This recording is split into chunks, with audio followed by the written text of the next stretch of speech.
If you can dodge a wrench, woo! You can dodge a ball. Ha! And if you can dodge a ball, you can dodge a rocket traveling upwards of 200 miles an hour. What? Dodgeball is yet another classic TF2 custom game mode. Originally made in 2010 alongside other game modes like Versus Saxon Hill and Prop Hunt, Dodgeball also has quite the strong standing community with plenty of servers still hosting it to this very day. The main gimmick of Dodgeball is to dodge the ball, with the ball in this case being a crit boosted homing rocket of death. No worries though, simply air blast when it gets too close so it'll home in and cause harm and havoc to him rather than you. Sounds sweet and simple, right? Wrong! Dodgeball has some massively mighty maneuvers that you'll have to master like me if you want to play it.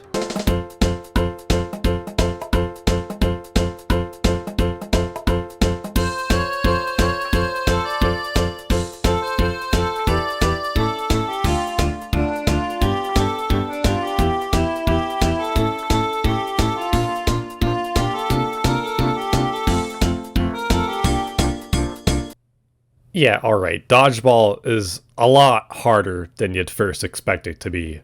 For starters, every time the rocket is reflected, it speeds up, eventually reaching instant transmission levels of speed that require reactions that rival reverse flashes. Some servers also have a second type of rocket, the nuke. Sure, it starts off slower, but don't be surprised when you're suddenly staring at a second sun.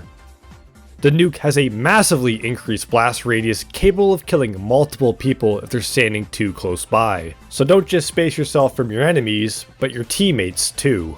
Disc.FF and potentially other servers have two additional bomb types unique to their servers which further spice up the simple gameplay. The crazy frog bomb rocket turns anyone nearby into a frog for several seconds when it blows up, making them unable to air blast until the duration is over. You'll have to heavily rely on orbiting rockets or having a teammate to save you. This is completely unrelated, but I think Crazy Frog was like the herald for the end times, a foreboding omen left by the ancient Swedes about the end times. Look at me straight in the eye and tell me this thing doesn't prove we live in a world without God. The other bomb is particularly peculiar and powerful, the pumpkin bomb. Be careful if it picks you, as this bomb is guaranteed to kill you if it detonates nearby, dealing like 22 kajillion damage. The bomb also scares nearby teammates for several seconds, preventing them from air blasting, as long as it steals someone's soul via explosives. If you clicked on this video, you were probably hoping to learn masterful techniques from the best dodgeball pro there is. Only to realize that I'm the one making the video. But don't worry, I still have some strategies and skills you can use to save yourself from a swift and explosive death. The most important technique you need to learn is called orbiting, something Space Guy actually knows a lot about. By moving in a circle when the rocket nears you, you can slightly redirect the turning radius of it to go around you, as long as you continue to move in a circle. Learning how to orbit a rocket is paramount to playing this game, as it greatly extends your survival, giving you more time to live and more chances to air blast the rocket back. It also allows teammates to jump in and save you if you're struggling. Spiking is essentially hard flicking the rocket upwards or downwards. Flicking the rocket upwards, also known as up-spiking, becomes extremely important when the rocket speed gets a bit uncontrollable.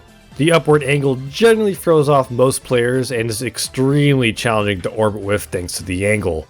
Flicking it downward, or down-spiking, real creative name conventions we have here, is another way to shake up your enemy's expectations of an explosion. It's a lot easier to orbit around though, so your best bet is to save it for a surprise shake-up, or shakedown in this case, rather than a simple standard reflect.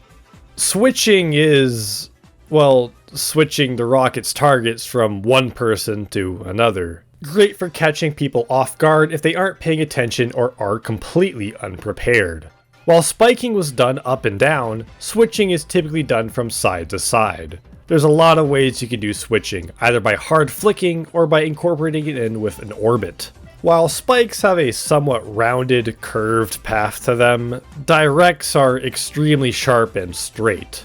The rocket fires out in one direction and does a nearly 90-degree turn to the target, making them even harder to follow in time for. The sharp speed and direct angle typically makes orbiting this impossible unless you're extremely skilled, which is exactly why the clip shows me dying.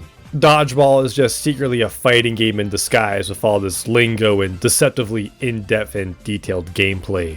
Make sure you frickin' wimble and not popple by lining up with the nadir.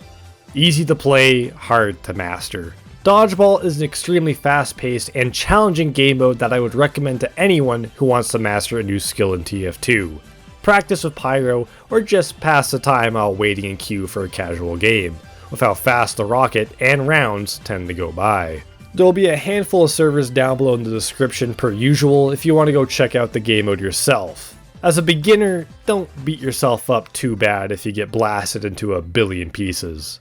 You'll eventually get the Dodgeball dream desire.